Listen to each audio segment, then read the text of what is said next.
नाशिक शहर परिसरात शुक्रवारी मध्यरात्रीपासून सुरू झालेल्या पावसाने काही प्रमाणात विश्रांती घेतल्यानं गोदावरीच्या पात्रातील पाणी आता ओसरण्यास सुरुवात झाली आहे। वाहत्या पाण्याबरोबर पानवेली, घाण कचरा रामकुंड परिसरातील मंदिराभोवती जमा झाल्यानं ते हटवण्याचं काम मनपा प्रशासनाच्या माध्यमातून या ठिकाणी सुरू आहे।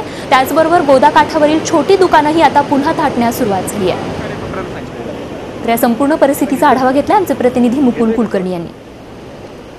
शुक्रवारी मध्यरात्रीपासून सुरू झालेल्या पावसाचा जोर काही प्रमाणामध्ये कमी झालेला आहे।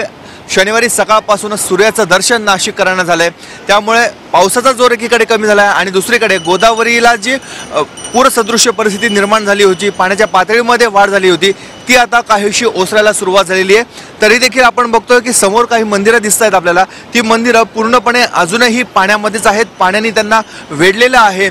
मात्र कालच्या तुलनेमध्ये शुक्रवारच्या तुलनेमध्ये हे पाणी बऱ्या प्रमाणामध्ये कमी आहे, कारण शुक्रवारी जो दुतोंड्या मारुती आहे रामकुंडावर त्याच्या कमरेला पाणी लागलेलं होतं, मात्र आता तेच पाणी मारुती रायाच्या पायावरून जाते, त्यामुळे जवळपास 4 फुटाने पाण्याची पातळी ही कमी झालेली आहे। दुसरीकडे जर आपण बघितलं तर हा जो काही पाऊस आलेला होता, पाण्याची पातळी वाढलेली होती, त्याबरोबर मोठ्या प्रमाणामध्ये घाण कचरा पानवेली ह्या रामकुंड आणि गोदापात्रामध्ये आलेल्या होत्या, त्या आज सकाळपासून हटवण्याचं काम नाशिक महानगरपालिका प्रशासनाच्या कर्मचाऱ्यांच्या माध्यमातून सुरू आहे।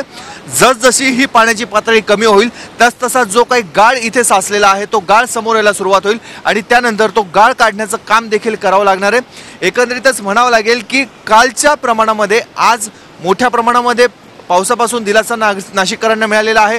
पाण्याची पातळी कमी झालेली आहे, मात्र इथून पुढे महानगरपालिका प्रशासनाचं काम आता वाढणार आहे, कारण जे गेल्या 2 पावसापासून सातत्याने दावे केले जात होते नाले सफाईचे, ते नाले सफाईचे दावे पुन्हा एकदा फोल ठरलेले आहेत। नाशिक शहरात ठिकठिकाणी पावसाचं पाणी साचलेलं होतं, गोदावरीत देखील गटाराचं पाणी मिश्रित झालं होतं, त्यामुळे गोदावरीच्या पाण्याच्या पातळीमध्ये देखील वाढ झालेली होती।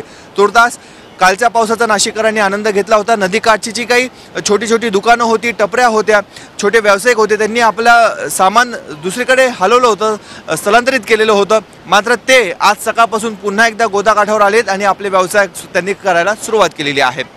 व्हिडिओ जर्नलिस्ट सोनू भिडेसह मुकुल कुलकर्णी, झी मीडिया, नाशिक। झी 24 तास रहा एक पाऊल पुढे।